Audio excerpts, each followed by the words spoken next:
Hello students, हमारा पिछले video में एक क्वेश्चन अपन ने छोड़ दिया था।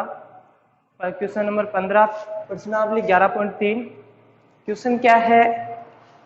क्वेश्चन है कि एक त्रिभुज है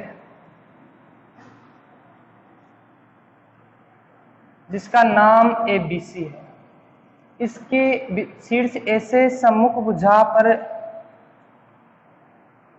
भुजा पर एक माध्यिका डाली गई है जिसका नाम AD है। बिंदु B से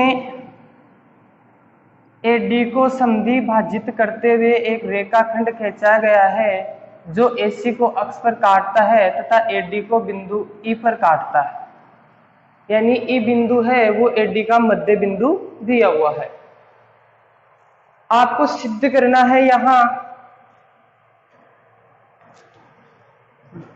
सबसे पहले लिख देते अपन दिया है तो अपन को इस क्वेश्चन में क्या दे रखा है? AD माध्यिका है। AD माध्यिका है किसकी? BC की। AD BC की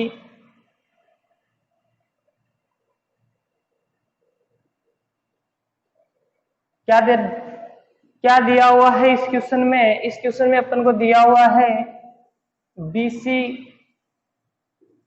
भुजा की AD क्या है? माध्यिका है तथा AD का मध्य बिंदु E है। ये अपन को दिया हुआ है। सिद्ध करना है। सिद्ध यहां अपन को करना है EX बटा BE बराबर 1/3। अगर इसी क्वेश्चन में आपको सिद्ध करवा ले EX बटा BX बराबर, तो अपन पास क्या आना चाहिए? 1/4। ये भी सिद्ध करवा सकता है और आपको चेंज करके दे दे इसमें हल्का सा, तो ये भी सिद्ध करवाया जा सकता है। ये मान के चलिए इसी क्वेश्चन का कोई एक्स्ट्रा पार्ट है जो आपको सिद्ध करवा रहा है। तो देखो रचना क्या करते हैं इस क्वेश्चन को हल करने के लिए? रचना करते हैं AC समांतर, आपकी भुजा AC के समांतर बिंदु D से AC के समांतर एक रेखाखंड खींचते हैं जो AB को बिंदु F पर काटता है। यानी कि DF। AC समांतर किसकी रचना की आपने? DF की रचना करते हैं। अब देखिएगा इसकी उत्पत्ति। तो इसकी उत्पत्ति देखिएगा, उत्पत्ति आप समझिएगा। कक्षा 9 में आपने मध्य बिंदु प्रमेय पढ़ी है। मध्य बिंदु प्रमेय क्या थी? मध्य बिंदु प्रमेय थी यदि किसी त्रिभुज की किन्हीं दो भुजाओं के मध्य बिंदुओं को मिलाने वाला रेखाखंड तीसरी भुजा के समांतर होता है और तीसरी भुजा से कैसा होता है? आधा होता है। यानी ये रेखाखंड 10 का है तो ये कितने का होगा? 5 का होगा। और ये रेखाखंड इस रेखाखंड से कैसा होगा? त्रिभुज के इस रेखाखंड से समांतर होगा। ये थी मध्य बिंदु प्रमेय। मध्य बिंदु प्रमेय का विलोम क्या है? मध्य बिंदु प्रमेय का विलोम था कि त्रिभुज की एक भुजा के मध्य बिंदु से दूसरी भुजा के समांतर खींचा गया रेखाखंड तीसरी भुजा को समद्वि भाजित करता है। यानी यह बिंदु कौन सा बिंदु हो जाएगा? मध्य बिंदु। मध्य बिंदु प्रमेय का विलोम क्या है? त्रिभुज की एक भुजा के मध्य बिंदु से दूसरी भुजा के समांतर खींचा गया रेखाखंड तीसरी भुजा को समद्वि भाजित करता है। तो यानी ये रेखाखंड इस तीसरी भुजा को क्या कर रहा है? समद्वि भाजित कर रहा है। तो इसी प्रमेय का प्रयोग करेंगे इस क्वेश्चन में। तो देखिएगा किस प्रकार से अपने पास कौन सा बिंदु किस भुजा का मध्य बिंदु प्राप्त होता है ये देखिएगा। D क्या है? ABC त्रिभुज की भुजा BC का मध्य बिंदु है। इन त्रिभुज की एक भुजा के मध्य बिंदु से दूसरी भुजा के समांतर खींचा गया ये रेखाखंड इस तीसरी भुजा को क्या करता है? समद्वि भाजित करता है। यानी F जो बिंदु है वो AB का मध्य बिंदु है। तो लिखेंगे त्रिभुज ABC में D भुजा BC का मध्य बिंदु है तथा DF समांतर AC हो तो मध्य बिंदु प्रमेय के विलोम से, मध्य बिंदु प्रमेय के विलोम से F क्या हो जाएगा? F हो जाएगा AB का मध्य बिंदु। मध्य बिंदु प्रमेय के विलोम से AB का मध्य बिंदु क्या होगा? F होगा। ये बात समझ में आ गई? देखिए नेक्स्ट क्या है, अपन त्रिभुज लेते हैं ABX। कौन सा त्रिभुज लेते हैं अपन? ABX त्रिभुज लेते हैं। ABX त्रिभुज में देखिएगा, ये आपकी DF भुजा है वो AC के समांतर है। DF भुजा किसके समांतर है? AC के। तो ये बिंदु जो रचना से क्रॉस बिंदु आया, इसको अपन ने G नाम दिया। तो आपकी FG किसके समांतर होगी? AX के, क्योंकि AC समांतर किसके? FD या DF के। ये दोनों भुजाएं समांतर है, तो इन्हीं के ये जो टुकड़े हैं, ये जो भाग है, जो रेखाखंड है, ये दोनों AX और FG कैसे होंगे आपस में? समांतर। F क्या है?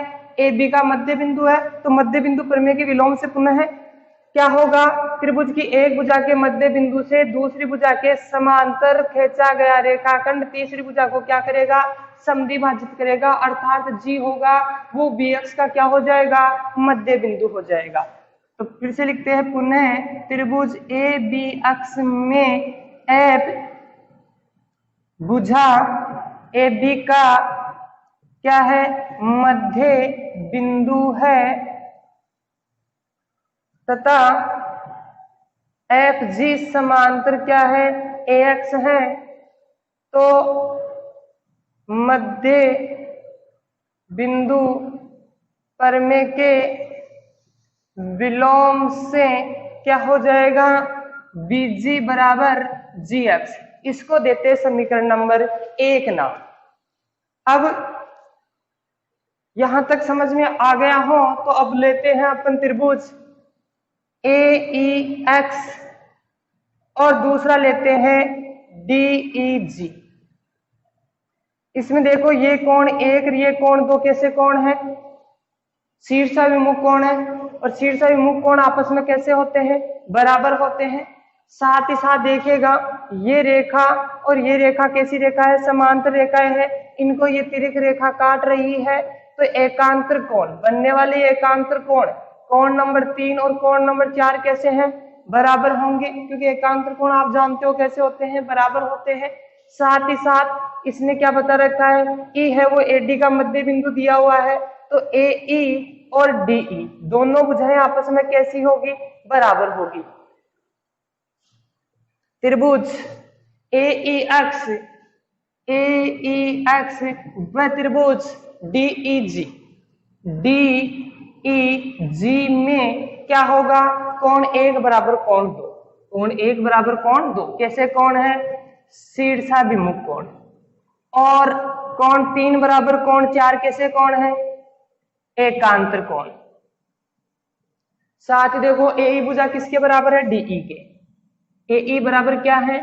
DE। कहां से आया? दिया है। कौन सा नियम लग गया सर्वांग समता का? 2 कोण और 1 भुजा बराबर है, तो सर्वांग समता का नियम लग गया। ASA सर्वांग समता नियम से दोनों त्रिभुज कौन कौन से? त्रिभुज AEX सर्वांग सम होगा त्रिभुज DEG के। और आप लोग जानते हैं त्रिभुज AEX और त्रिभुज DEG आपस में कैसे हुए? सर्वांग सम हुए। और हम जानते हैं सर्वांग सम त्रिभुजों की संगत भुजाएं कैसी होती है? बराबर होती है। तो आपकी कौन कौन सी भुजाएं बराबर होगी इस त्रिभुज की? AE बराबर क्या हो जाएगी? DE। AE बराबर DE, और AE और DE की अपन को आवश्यकता नहीं है यहाँ, तो जरूरी नहीं अपन इसको लिखें। अपन को आवश्यकता किसकी पड़ेगी? EX और BE की, यानी EX की तरफ। तो देखो GE बराबर क्या हो जाएगा? EX। GE बराबर हो गया EX, इसको दे दिया समीकरण नंबर 2 नाम। AE बराबर DE ये दे रखा था, DG बराबर AX, और DG रचनात्मक भुजा है, रचना की है अपन ने, तो इसको नहीं लेंगे क्योंकि जो भुजा की रचना अपन करते हैं अपनी तरफ से क्वेश्चन को हल करने के लिए, उसका सिद्ध करने वाले पार्ट में कोई हिस्सेदारी नहीं होती, वो केवल मात्र सरल करने के लिए उपयोग की जाती है। तो आपके पास समीकरण नंबर 2 प्राप्त हुआ, GE बराबर EX।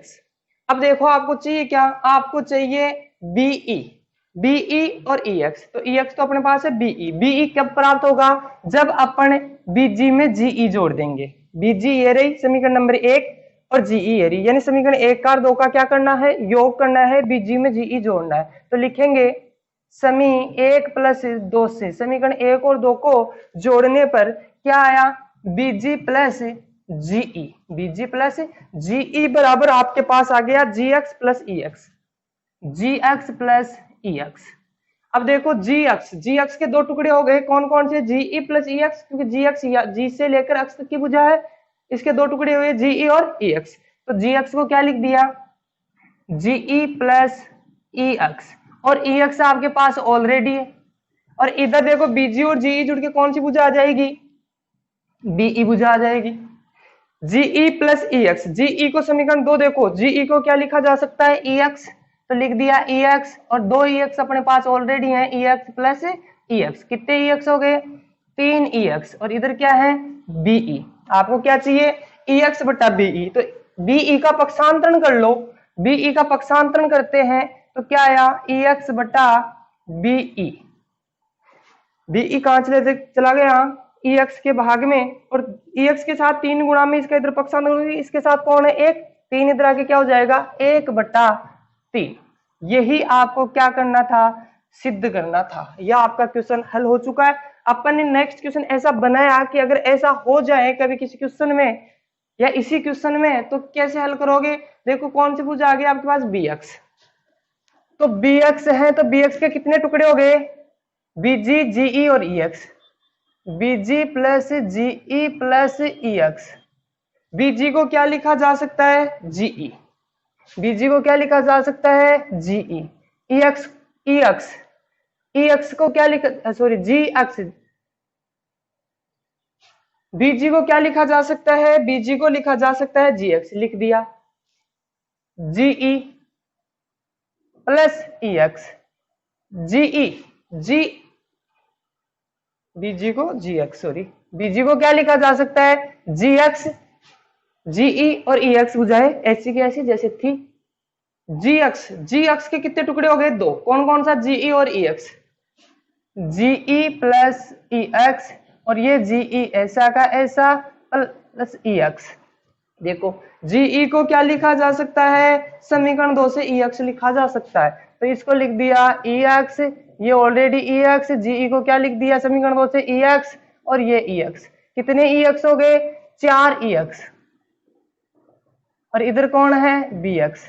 आपको क्या चाहिए, EX बटा BX, तो BX का पक्षांतरण कर दो, इधर गुणा में तो उधर कहां चला जाएगा, भाग में, EX बटा क्या आ जाएगा BX, और 4 इधर गुणा है, इधर पक्षांतर करेंगे तो इसके साथ कितना है 1, और 4 इधर आएगा तो कहां आएगा, भाग में। ये लो दूसरा भाग आपका सिद्ध हो गया। प्रश्नावली 11.3 के क्वेश्चन हमारी तरफ से कंप्लीट है। अगर आपको और कोई समस्या हो इस प्रश्नावली में तो आप कमेंट बॉक्स में कमेंट करके बता सकते हैं, वो क्वेश्चन आपके हल करवा दिए जाएंगे नेक्स्ट वीडियो में।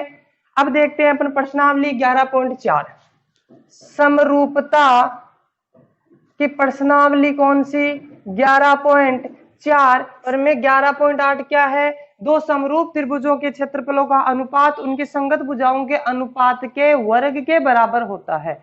क्या है, दो समरूप त्रिभुजों के क्षेत्रफल का अनुपात, दो त्रिभुज दे रखे ABC समरूप PQR, और इन दोनों समरूप त्रिभुजों के क्षेत्रफल का अनुपात यानी एरिया ऑफ ABC ये तो दिया है आपको, और ये सिद्ध करना है।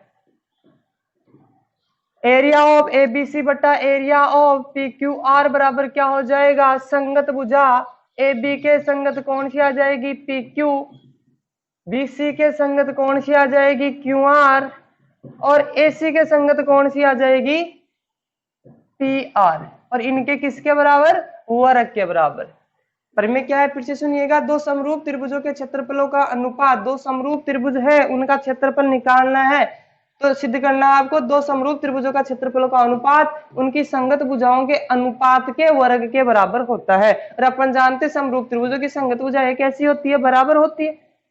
अपन जानते समरूप त्रिभुजों की संगत भुजाओं का अनुपात कैसा होता है, बराबर होता है। तो देखिए चित्र बनाते हैं इसके लिए। ये दो त्रिभुज हैं, एक त्रिभुज है आपका ये ए बी सी और दूसरा त्रिभुज है आपका P Q are, P Q और आर।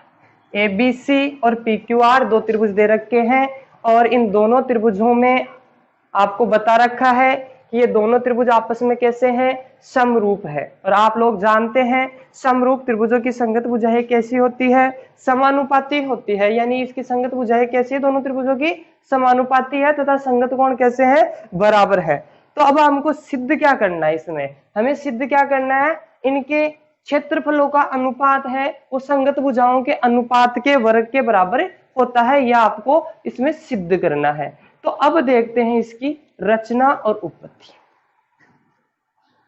तो देखिए रचना क्या करते हैं, एडी लंब बीसी और पीएन लंब क्यूआर का निर्माण करते हैं। रचना क्या की आपने, रचना की एडी लंब बीसी व पीएन लंब क्यूआर का निर्माण करते हैं। क्या रचना करते हैं अपन, एडी लंब बीसी और पीएन लंब क्यूआर का निर्माण करते हैं। उत्पत्ति देखिएगा इसकी, उत्पत्ति क्या होगी, अपन जानते त्रिभुज का क्षेत्रफल क्या होता है, 1/2 आधार इंटू ऊंचाई। तो यहां आपको दे रखा है त्रिभुज ए बी सी व त्रिभुज पी क्यू आर कैसे हैं, समरूप त्रिभुज है। और समरूप त्रिभुज है तो आप जानते हो समरूप त्रिभुजों की संगत भुजाएं समानुपाती होती है। लिखना चाहो तो लिख सकते हो, समरूप त्रिभुजों की संगत भुजाएं कैसी होती है, समानुपाती होती है, यानी एक के अनुपात में होती है। कौन कौन सी संगत भुजाएं, ए बी संगत किसके होगी, पी क्यू के, बी सी संगत किसके होगी, क्यू आर के, और ए सी संगत किसके होगी, पी आर के। यह समीकरण नंबर 1 जो आपको दिया हुआ है। और संगत कोण कैसे हैं, बराबर भी है। संगत कोण कैसे हैं, बराबर है, तथा चाहो तो आप कोण भी लिख सकते हो। संगत भुजाएं कैसी दे रखी है अपन को, समानुपाती दी हुई है। संगत कोण कैसे दे रखे हैं, बराबर दे रखे हैं। अब आपको सिद्ध करना वो देखते हैं। एरिया ऑफ एबीसी ज्ञात करते हैं। पुनः त्रिभुज एबीसी में या एबीसी का क्षेत्रफल, त्रिभुज एबीसी का क्षेत्रफल, त्रिभुज का क्षेत्रफल क्या होता है, 1/2 आधार इंटू ऊंचाई। 1/2 ऐसा का ऐसा, और आधार क्या हो जाएगा इसका, बीसी, ऊंचाई क्या हो जाएगी 80। आधार क्या हो गया बीसी, ऊंचाई क्या हो गई 80। दूसरे त्रिभुज पी क्यू आर का क्षेत्रफल क्या हो जाएगा, 1/2 आधार कितना है उसका क्यू आर, आधार कितना है इसका क्यू आर, और ऊंचाई क्या है इसकी पी एन। इसको देते समीकरण नंबर 2 नाम, इसको देते समीकरण नंबर 3 नाम। और आपको क्या चाहिए, क्षेत्रफलों का अनुपात एबीसी और पी क्यू आर। एबीसी और पी क्यू आर के क्षेत्रफलों का अनुपात चाहिए तो क्या करना होगा, एबीसी के क्षेत्रफल में पी क्यू आर के क्षेत्रफल का भाग लगाना होगा। यानी कि एबीसी का क्षेत्रफल ये वाला समीकरण नंबर 2 है, पी क्यू आर का क्षेत्रफल समीकरण नंबर 3 है।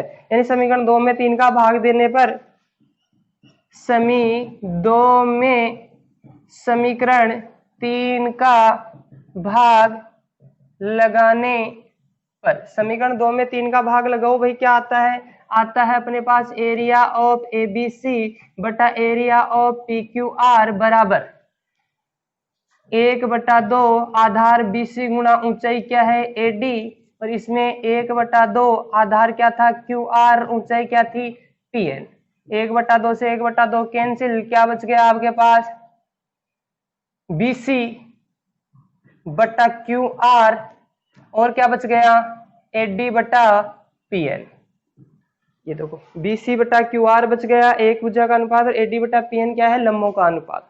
इसको देते हैं समीकरण नंबर 4। अब आगे देखिएगा, अब आपको क्या करना है, भुजाओं का अनुपात सिद्ध करना है यहाँ। तो भुजाओं का अनुपात अपन को अगर समान वर्ग के अनुपात के बराबर सिद्ध करना है तो अपन क्या करेंगे, AD और PN लंब को हटाना होगा, क्योंकि भुजाओं के अनुपात में सिद्ध करना है, इसको लंब के अनुपात में सिद्ध नहीं करना, क्योंकि आगे इसकी उपपरिमेय दे रखी है, 3 उपपरिमेय दे रखी है, वो भी सेम ऐसी है। उसमें एक बार सिद्ध करवाया, क्या सिद्ध करवाया कि त्रिभुजों का क्षेत्रफल उनके शीर्ष लंब के अनुपात वर्ग के अनुपात के बराबर होता है। एक बार माध्यिका के पूछ लिया, तो यही प्रमेय है, उनमें भुजा है और माध्यिक जो भुजा है उसको उठाकर माध्यिका लिख दोगे तो माध्यिका के अनुपात में आ जाएगा क्षेत्रफल, और भुजा उठा के शीर्ष लंब लिख दोगे तो शीर्ष लंब के अनुपात में आ जाएगा। देखते हैं इस क्वेश्चन को आगे। तो त्रिभुज लेते हैं, पुनः त्रिभुज ABD व त्रिभुज PQN में, ABD और PQN में ये दोनों त्रिभुज लेते हैं, ये वाला त्रिभुज और ये वाला त्रिभुज, ये दोनों त्रिभुज लेते हैं। देखो दोनों त्रिभुजों में आपको पता है AB किसके समान अनुपात में है, PQ के, और D क्या है, मध्य बिंदु है। तो ये दोनों भुजाएं किसी अनुपात में समान अनुपात में है, और ये मध्य बिंदु इसका, तो BD को क्या लिखा जा सकता है, 2BC। BD को क्या लिखा जा सकता है, 2BC, या BC को क्या लिखा जा सकता है, BD बटा 2, क्योंकि D क्या है, माध्यिका है। तो आपके पास क्या था, यहां देखो BC बटा QR है, तो BC बटा QR इसको अलग से समझ लो एक बार आप। BC को क्या लिखा जा सकता है, BD प्लस CD, और या इसको अपन लिख सकते हैं BD और CD। देखो D मध्य बिंदु है तो BD बराबर CD होगा, D मध्य बिंदु है, मिड पॉइंट है, तो क्या होगा, BD बराबर CD होगा, यानी BD और CD बराबर है। तो आप CD को भी क्या लिख सकते हैं, BD, BD BD जुड़ के कितनी BD हो गई, 2BD, यानी BC को क्या लिखा जा सकता है, 2BD लिखा जा सकता है। ऐसे ही QR को क्या लिखा जा सकता है, 2QN लिखा जा सकता है, और QR को क्या लिखा जा सकता है, 2QN लिखा जा सकता है। तो यहां लिखते हैं अपन BC बटा QR, और BC को क्या लिखा जा सकता है, 2BD, और QR को क्या लिख सकते हैं, 2QN। 2 से 2 कैंसिल, क्या बच गया आपके पास, AB बटा PQ बराबर क्या आ जाएगा, BD बटा QN। समीकरण नंबर इसको दे देते हैं 5। साथ ही साथ क्या लेते हैं, देखो ये कोण कैसे है, दोनों समरूप त्रिभुजों के संगत कोण है, यानी कि एक कोण किसके बराबर था, PK, B QK, और C कोण किसके बराबर था, R के बराबर था। तो अपने पास B कोण, देखो ये भुजा इस भुजा के समान अनुपात में है, ये भुजा इस भुजा के समान अनुपात में आई, तो इन दोनों से बनने वाला संगत कोण ये, और ये कैसा है, बराबर है। क्यों बराबर है, क्योंकि ABC और PQR कैसे है, समरूप त्रिभुज है। तो क्या आ जाएगा, कोण B बराबर कोण D। तो यहाँ अपन क्या लिख देंगे, देखो दो भुजाएं समान अनुपात में, उनका संगत कोण भी कैसा है, एक बराबर है। तो कौन सा नियम लग गया समरूपता का, SAS समरूपता नियम से त्रिभुज ABD समरूप हो जाएगा PQN के। और समरूप त्रिभुजों की संगत भुजाएं कैसी होती है, समानुपाती होती है। तो समरूप त्रिभुजों की संगत भुजाएं समानुपाती होती है, तो क्या लिखेंगे, अपन लिखेंगे AB बटा PQ, इसके साथ में कौन सी भुजा समान अनुपात में आएगी, AD बटा PN, AD बटा PN। इसको देते हैं समीकरण नंबर 5 नाम, इसको दिया समीकरण नंबर 5 नाम। और देखो समीकरण 1, 4 और 5 से, समीकरण 1 से क्या, BC बटा QR को क्या लिखा जा सकता है, AB बटा PQ लिखा जा सकता है, क्योंकि आपको AB बटा PQ सिद्ध करना हो तो, और अगर आपको BC बटा QR सिद्ध करना है तो यहाँ AB बटा PQ को क्या लिख देंगे, BC बटा QR लिख देंगे। तो समीकरण 1 से देखते हैं, BC बटा QR या AC बटा PR को क्या लिखा जा सकता है, AB बटा PQ, यानी किसी भी भुजा के दो संगत भुजाओं के अनुपात में लिखा जा सकता है। तो समीकरण 1, 4 और 5 से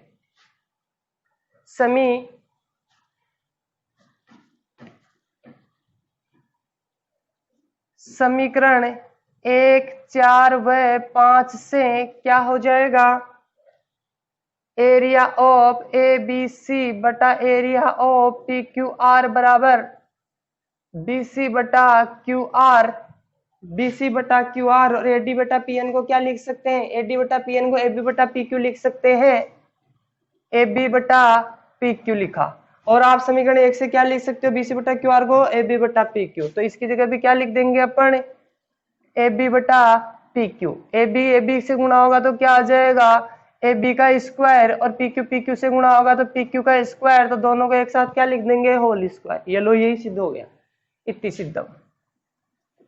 11.9 क्या है, समरूप त्रिभुज में 11.9 पर में क्या है, समकोण त्रिभुज में कर्ण का वर्ग शेष दो भुजाओं के वर्गों के योग के बराबर होता है, यानी आधार का वर्ग प्लस लंब के वर्ग के बराबर होता है। यह आपको सिद्ध करना है। तो माना ये आपका कोई समकोण त्रिभुज है जिसका नाम ABC है, जिसका बी कोण क्या है, समकोण है। बी कोण क्या है, जिसका समकोण है। अब आपको सिद्ध करना है कि कर्ण का वर्ग यानी AC का स्क्वायर आधार BC और AB के वर्ग के योग के बराबर होता है, ये सिद्ध करना है। तो दिया है, क्या दे रखा है, त्रिभुज ABC क्या है, एक समकोण त्रिभुज है। त्रिभुज ABC क्या है, एक समकोण त्रिभुज है जिसका बी कोण, कोण B क्या है, समकोण है। कोण B क्या है, समकोण है। सिद्ध करना है। सिद्ध क्या करना है आपको इस क्वेश्चन में, इस प्रमेय में, कर्ण का स्क्वायर यानी AC का स्क्वायर बराबर BC का स्क्वायर प्लस AB का स्क्वायर, आधार स्क्वायर प्लस लंब स्क्वायर, ये आपको सिद्ध करना है। अब रही बात किसकी, रचना की। तो देखिएगा रचना क्या करते हैं, शीर्ष B से सम्मुख भुजा AC पर क्या खींचते हैं, एक लंब का निर्माण करते हैं।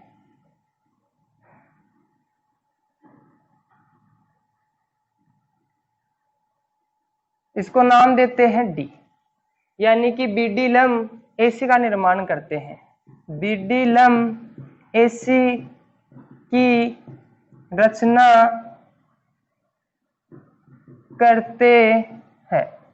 अब देखो इसकी उत्पत्ति, तो पहले थोड़ा सा समझ लेते हैं इसको कि किस प्रकार से इसकी उत्पत्ति करनी है, किस प्रकार से इसको प्रूफ करना है। तो देखो इसमें अपन को करना क्या है, एक बार बड़े वाला त्रिभुज ABC लेना है, इसके साथ छोटे वाला समकोण त्रिभुज लेना है, यानी कि ABC के साथ ADB त्रिभुज ले लेंगे और फिर एक बार ABC के साथ त्रिभुज BDC ले लेंगे। ठीक है, तो पहले लेते हैं त्रिभुज ABC व त्रिभुज ADB में। देखो A कोण दोनों में विनिष्ट है, तो पहला A कोण से स्टार्ट हुआ, B समकोण और C पर खत्म हुआ। तो देखो A से स्टार्ट हुआ, B समकोण, C पर खत्म। देखो दूसरा त्रिभुज भी A से स्टार्ट हुआ, D समकोण और B पर खत्म हुआ। ठीक है, यानी कि ये त्रिभुज लेने का एक तरीका है ताकि अपने पास भुजाएं गलत ना हो, संगत भुजाओं को लिखने में कोई समस्या ना हो। दोनों त्रिभुजों में देखो क्या क्या बराबर है, कोण A बराबर कोण A, कैसा कोण है, उभयनिष्ठ कोण है। कैसा कोण है, उभयनिष्ठ कोण है। दोनों में कोण A काम आ रहा है, ABC में भी A काम आ रहा है और ADB में भी कोण A काम में आ रहा है। तो आप कह सकते हो कोण A बराबर कोण A कैसा कोण है, उभयनिष्ठ कोण है। और इसका कोण B बराबर इसका कोण कौन सा है, D, क्योंकि इस त्रिभुज ABC में B कोण क्या है, समकोण है। तो ADB में क्या है, D कोण समकोण है। तो A बराबर B बराबर क्या हो जाएगा, D कैसे कोण है, लंब कोण है, या प्रत्येक 90 डिग्री लिख सकते हैं। कौन सा नियम लग गया समरूपता का, AA समरूपता नियम से दोनों त्रिभुज कौन कौन से, ABC समरूप हो जाएगा ADB के। दोनों त्रिभुज आपस में कैसे हो गए, समरूप हो गए। और आप लोग जानते हो समरूप त्रिभुजों की संगत भुजाएं समानुपाती होती है।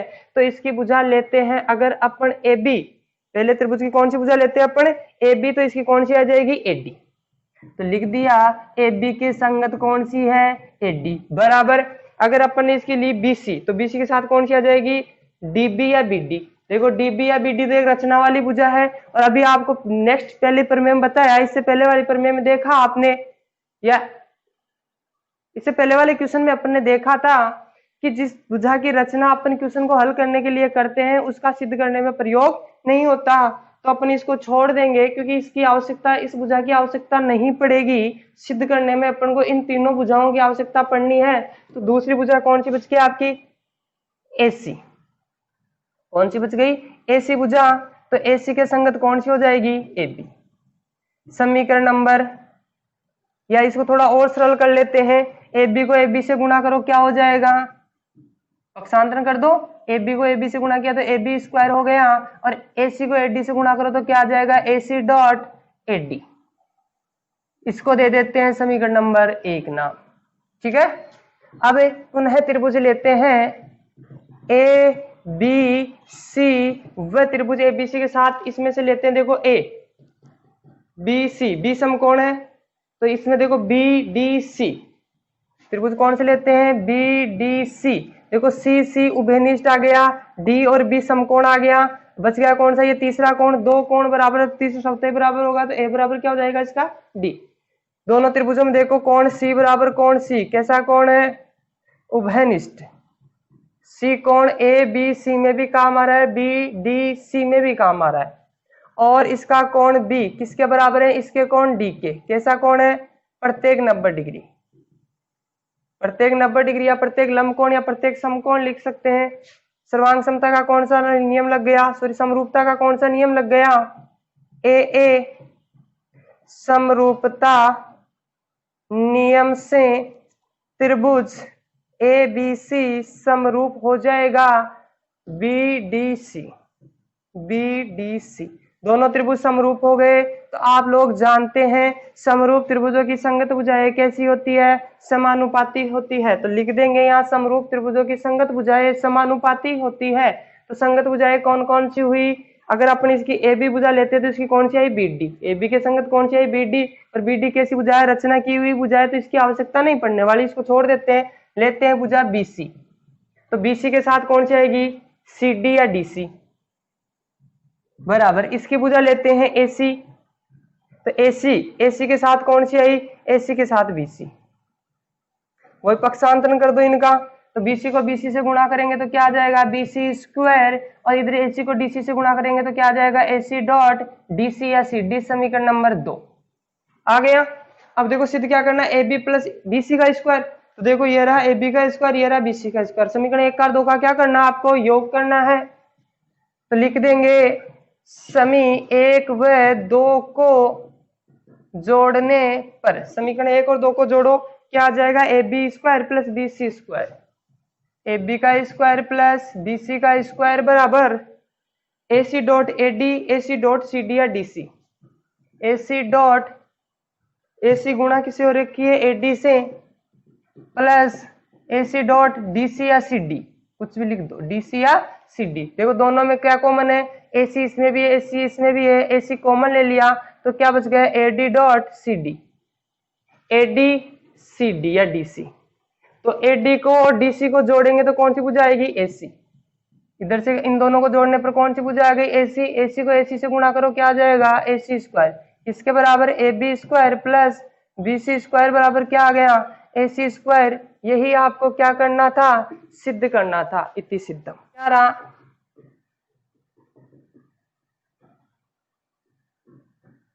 बोधायन प्रमेय पर आधारित कुछ प्रमेय है। बोधायन प्रमेय पर आधारित कुछ गुणधर्म है, कुछ प्रमेय है। तो बोधायन प्रमेय पर आधारित कुछ प्रमेय देखते हैं।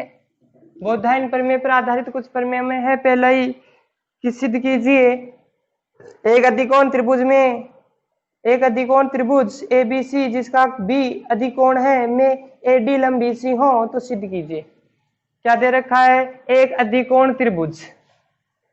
तो एक अधिकोण त्रिभुज का निर्माण करते हैं। ये मान लिया कोई अधिकोण त्रिभुज है, ये मान लिया क्या है? कोई अधिकोण त्रिभुज है जिसका ABC नाम है, जिसका B कोण क्या है? अधिक कोण है। और इसमें क्या दे रखा है? और तो पहले लिख देते हैं, दिया है क्या दे रखा है? त्रिभुज ABC एक अधिक कोण त्रिभुज है जिसका कोण B क्या है? अधिकोण है। और क्या दे रखा है? AD लंब BC दिया हुआ है। सिद्ध करना है, सिद्ध क्या करना है आपको?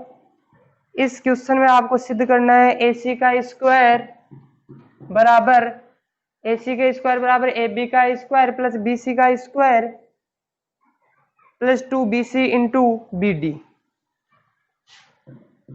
AB का स्क्वायर प्लस BC का स्क्वायर 2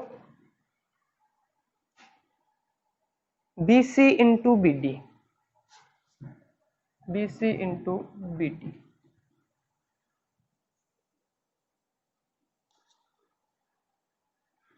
ये आपको क्या करना है? इसमें सिद्ध करना है। AC क्या है? अधिकोण त्रिभुज का ये वाली भुजा है AB BC का square plus 2BC into BD, ये आपको सिद्ध करना है। और दे क्या रखा है? AD लंब BC दे रखा है। तो शीर्ष A से कोई AD लंब खींचना है BC पर, तो कैसे आएगा? ये आपने लंब खींच दिया मगर लंब भुजा तो यहां तक रुक गई, तो इसको ऐसे डॉट डॉट मिला देंगे आगे, क्योंकि आगे बढ़ाने पर BC को आगे बढ़ाने पर कहीं ना कहीं इसको मिलेगी, और जहां भी मिलती है वहां पर क्या है? ये लंब है। तो ये रचना हो गई क्वेश्चन की कंप्लीट। अब आपको सिद्ध करना है। उत्पत्ति देखते हैं कि कैसे आपको ये सिद्ध करना है। तो सब देखो, यहाँ दो समकोण त्रिभुज बन गए। एक तो बन गया ADB और एक बन गया ADC। दोनों समकोण त्रिभुजों में पाइथागोरस प्रमेय, बोधायन प्रमेय या समकोण प्रमेय लगाते हैं। त्रिभुज ADB व त्रिभुज ADC में पाइथागोरस प्रमेय से, पाइथागोरस प्रमेय कहो चाहे बोधायन प्रमेय कहो चाहे समकोण प्रमेय कहो, एक ही प्रमेय के उपनाम है। तो दोनों त्रिभुजों में बारी बारी से क्या करते हैं? बोधायन प्रमेय लगाते हैं। तो पहले त्रिभुज लिया आपने कौन सा? ADB में। ADB में पाइथागोरस प्रमेय लगाओ, कर्ण स्क्वायर। तो समकोण के सामने वाली भुजा कर्ण है, तो कौन सी भुजा? AB का स्क्वायर बराबर आधार स्क्वायर। आधार क्या है? BD प्लस लंब स्क्वायर कौन है? AD का स्क्वायर। समीकरण नंबर क्या नाम देंगे इसको? 1। दूसरा त्रिभुज है ADC में पाइथागोरस प्रमेय लगाओ, तो समकोण के सामने वाली भुजा कर्ण ये वाली होगी। तो कर्ण क्या हो जाएगा? AC का स्क्वायर बराबर आधार स्क्वायर प्लस लंब स्क्वायर। आधार क्या हो जाएगा? DC। DC का स्क्वायर लंब क्या हो जाएगा? AD का स्क्वायर। समीकरण नंबर 2। देखो यहां तक कोई समस्या नहीं होनी चाहिए, क्योंकि बिल्कुल सिंपल सा काम किया है आपने। अब देखो सिद्ध करने में क्या है? सिद्ध करने में अपने पास क्या है? सिद्ध करने में है AB BC, और दोनों का क्या हो रखा है? योग। दोनों का क्या हो रखा है? योग हो रखा है।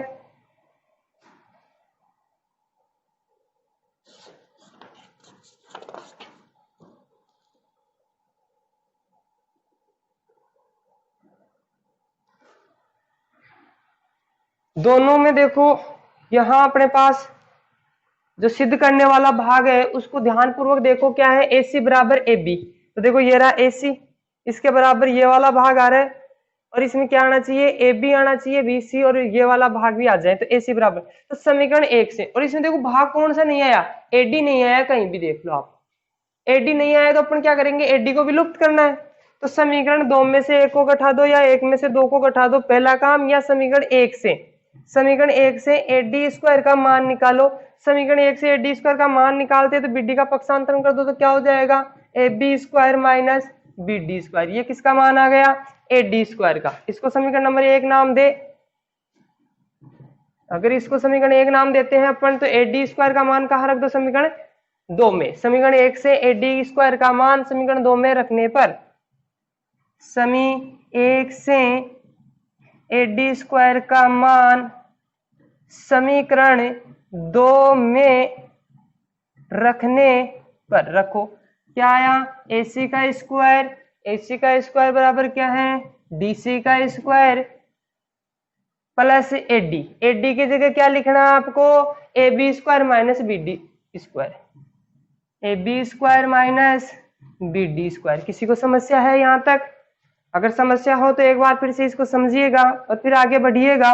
अब आगे बढ़ते अपन, देखो अपने पास कौन सी भुजा आई, BD BC आ रही है, BC आ रही है, ये DC भुजा नहीं आ रही है। तो DC को देखो, DC यहाँ से यहाँ तक है, तो DC के 2 टुकड़े हो गए, कौन कौन से, BD प्लस BC।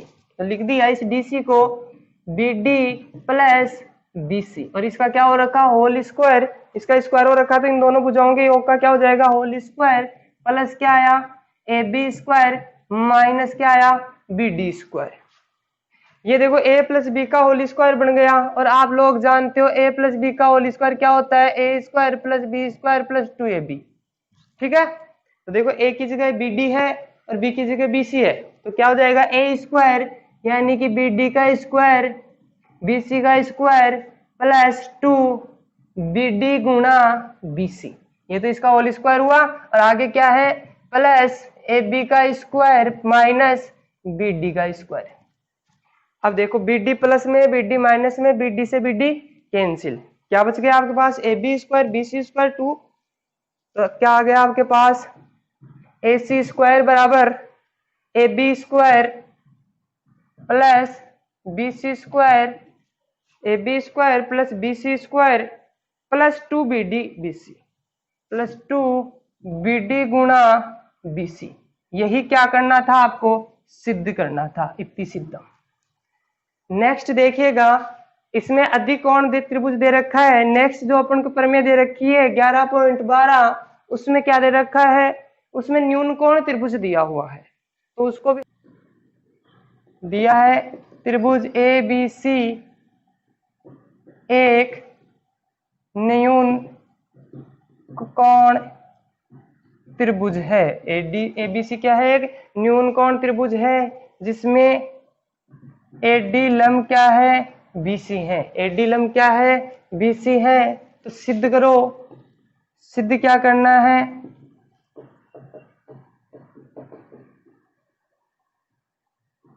पर में 11.12 कर रहे अपन। सिद्ध क्या करना है आपको, सिद्ध अपन को करना है, त्रिभुज बना के देखते हैं। एक त्रिभुज लेते हैं जो न्यून कोण त्रिभुज है, और आपको पता है न्यून कोण त्रिभुज किसे कहते हैं, वह त्रिभुज जिसका प्रत्येक कोण क्या हो, न्यून कोण हो। तो ये एक त्रिभुज ले लिया आपने, जो कैसा त्रिभुज है, न्यून कोण त्रिभुज है माना। A B और C इसके शीर्ष है। फिर क्या कहा, AD लंब BC, AD लंब डाला गया है किस पर, BC पर। तो सिद्ध क्या करना है आपको, आपको सिद्ध करना है इसमें AC का स्क्वायर बराबर AB का स्क्वायर प्लस BC का स्क्वायर माइनस 2BD गुणा BC। ये आपको इसमें सिद्ध करना है। तो देखिएगा यहां भी अपने पास कितने समकोण त्रिभुज, दो, एक तो ADB और एक ADC। ठीक है, दोनों त्रिभुजों में पाइथागोरस प्रमेय लगाते हैं। तो इसकी देखते हैं उत्पत्ति, त्रिभुज ADB व त्रिभुज ADC में पाइथागोरस प्रमेय से, पाइथागोरस प्रमेय से क्या हो जाएगा, पहला त्रिभुज लेते हैं ADB, तो क्या हो जाएगा, AB का स्क्वायर यानी कर्ण स्क्वायर बराबर आधार स्क्वायर प्लस लंब स्क्वायर, यानी कि AB का स्क्वायर बराबर बी डी का स्क्वायर प्लस ए डी का स्क्वायर समीकरण नंबर 1 तथा दूसरा त्रिभुज लेते हैं ये वाला, इसमें कर्ण क्या है AC, तो क्या लिख देंगे कर्ण का स्क्वायर यानी कि AC का स्क्वायर बराबर आधार DC का स्क्वायर प्लस लंब AD का स्क्वायर समीकरण नंबर 2। और यहाँ भी सिद्ध करने वाले हम देखो कौन सी भुजा नहीं है AD, यानी समीकरण 1 से AD का मान निकाल कर समीकरण 2 में रख दो। तो यहाँ से समीकरण 1 से AD का मान निकालते हैं तो क्या आ जाएगा AD स्क्वायर बराबर AB square minus BD square. इसको देते हैं आप समीकरण नंबर 1। समीकरण 1 और समीकरण 2 दोनों का प्रयोग करते हैं तो समी 1 और 2 से समी 1 व 2 से क्या प्राप्त हुआ AC का स्क्वायर बराबर DC का स्क्वायर प्लस AD की जगह क्या लिख देंगे AD का मान लिख देंगे। AD का मान क्या आया AB का स्क्वायर माइनस BD का स्क्वायर। AC स्क्वायर बराबर क्या आ जाएगा देखो DC ये वाली भुजा है और आपको BC चाहिए तो DC को क्या लिख सकते हैं BC माइनस BD। DC को क्या लिख सकते हैं BC माइनस BD। तो DC को लिख दिया क्योंकि DC भुजा ये वाली है। अगर आप इस कंप्लीट भुजा में से यहाँ से यहाँ तक की जो ये पूरी भुजा है इसमें से अगर आप ये BD हटा दोगे तो कौन सी भुजा बच जाएगी DC। तो DC को क्या लिख दिया आपने BC माइनस BD और इसका होल स्क्वायर हो रखा तो इसका भी क्या हो जाएगा स्क्वायर हो जाएगा। आगे क्या दे रखा है AB का स्क्वायर BD का स्क्वायर। यहाँ देखो A माइनस बी का होल स्क्वायर हो गया और A माइनस बी का होल स्क्वायर क्या होता है A माइनस बी का होल स्क्वायर होता है A square plus B square minus 2AB। तो क्या लिख देंगे BC का स्क्वायर प्लस BD का स्क्वायर माइनस 2 BC गुणा BD प्लस AB का स्क्वायर माइनस BD का स्क्वायर। अब यहाँ देखिएगा BD स्क्वायर से BD स्क्वायर कैंसिल क्योंकि ये प्लस का है ये माइनस का है, बच क्या गया AB का स्क्वायर BC का स्क्वायर। तो प्रश्न के जो सिद्ध करने वाला भाग है उसके अकॉर्डिंग लिख देते हैं AB का स्क्वायर पहले प्लस BC का स्क्वायर माइनस 2 BC गुणा BD। और यही क्या करना था आपको AC स्क्वायर के बराबर सिद्ध करना था, इति सिद्धम। तो नेक्स्ट भाग अपना देखो ये भी सिद्ध हो गया। अब देखते हैं अगला